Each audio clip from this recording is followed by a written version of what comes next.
You know, it's easy to show settlements from different drivers every single week, but we decided to make our lives a little more complicated. Instead of showing you just one settlement, we're going to show you the worst fuel consumption driver we have, and not just for 1 week, but for 2 straight weeks, so you can see what he really made. Today we're covering the weeks of February 23rd through March 2nd, 2026, and then March 2nd through March 9th of 2026. For the first week, this is what the driver ran.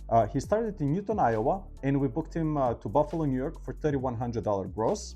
Then we sent him from Batavia, New York to Jefferson, Georgia for $2,600 gross. After that, from Jefferson, Georgia, we sent him to Plaistow, New Hampshire with a stop off in Orange, Connecticut for $2,900 gross. That brought his total gross for the week $8,600. His total miles for the week, loaded plus empty, were 2,791 miles. That means he ran at $3.08 per mile. For that week, we crashed the national average by 67 cents per mile. His total deductions were $707 plus 100 contributed to his truck maintenance fund, bringing total deductions to $807.11. Now here comes the crazy part. On 2,791 miles, with fuel prices still at $3.89 per gallon, he should have spent about $16.20 on fuel. Instead, he spent $990 more. The reason he spent so much fuel is because he's driving a 2007 Kenworth T600, and that truck eats fuel more than a fighter jet. I know this driver, he loves that truck, and he does not care. It is what it is. So after commission, deduction, and his crazy fuel bill, his net profit for the first week was $4,211.66. Now let's look what he did the following week.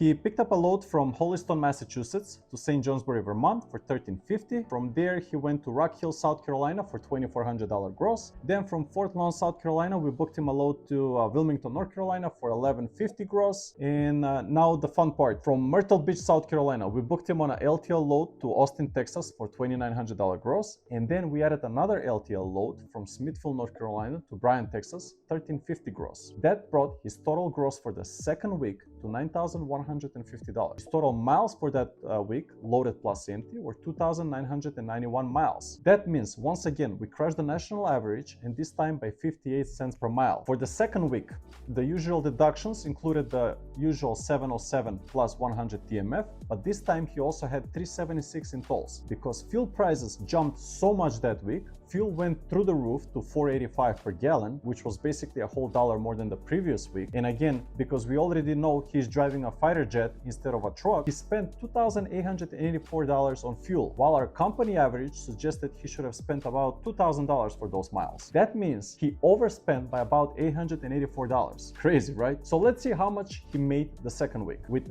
$9,150 gross minus all deductions and that crazy fuel bill, his net pay was $4,053.99.